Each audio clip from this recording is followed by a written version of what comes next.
परळी वैद्यनाथ मंदिराच्या प्राचीनतेबाबत विविध परंपरा आहेत. मराठी विश्वकोशातील माहितीनुसार हे मंदिर देवगिरीच्या यादवांच्या काळात हेमाद्री यांनी बांधले असावे असे मानले जाते. पुढे पुण्यश्लोक राणी अहिल्याबाई होळकर यांनी इसवी सन 1783 मध्ये मंदिराचा जीर्णोद्धार केला असा संस्कृत शिलालेखाचा उल्लेख विश्वकोशात आहे. अहिल्याबाई होळकर यांनी भारतातील अनेक महत्त्वाच्या धार्मिक स्थळांचा जीर्णोद्धार केला.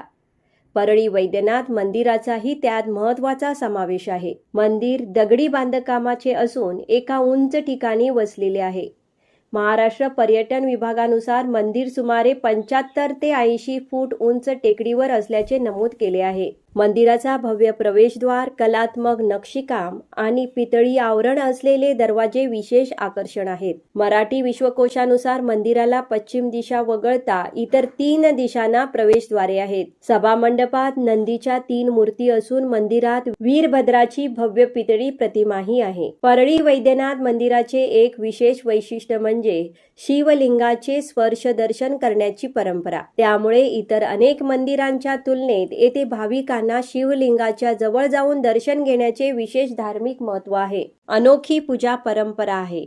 या मंदिराशी संबंधित एक वैशिष्ट्यपूर्ण परंपरा म्हणजे भगवान शिवाला तुळशीची पाने आणि भगवान विष्णूंना बेलपत्र अर्पण करण्याची प्रथा सांगितली जाते. महाराष्ट्र पर्यटन विभागाच्या माहितीनुसार ही परंपरा शिव आणि विष्णू यांच्या ऐक्याचे प्रतीक मानले जाते. परळी वैद्यनाथ मंदिर परिसरात विविध देवतांची मंदिरे, तीर्थस्थळे आणि धार्मिक वास्तू आहेत. मराठी विश्वकोशात हरिहर, मार्कंडेय आणि नारायण तीर्थे तसेच शैनेश्वर व झुरळ्या गोपीनाथ मंदिराचा उल्लेख आहे. संत जगमित्र नागा यांची समाधीही येथे असल्याचे नमूद केले आहे. महाशिवरात्री, श्रावणातील सोमवार आणि इतर शिवोपासनेच्या पर्व काळात परळी वैद्यनाथ येथे मोठ्या संख्येने भाविक येतात. मंदिर हे केवळ धार्मिक श्रद्धेचं केंद्र नसून मराठवाड्यातील महत्त्वाचे तीर्थक्षेत्र आणि पर्यटन स्थळही आहे. परळी येथे स्वतःचे रेल्वे स्थानक आहे.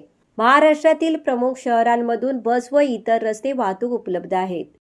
बीड जिल्हा प्रशासनाच्या माहितीनुसार छत्रपती संभाजीनगर विमानतळ सुमारे 225 किलोमीटर अंतरावर आहे. परळी वैद्यनाथ हे श्रद्धा, इतिहास, पुराणकथा आणि स्थापत्य कलेचा सुंदर संगम आहे.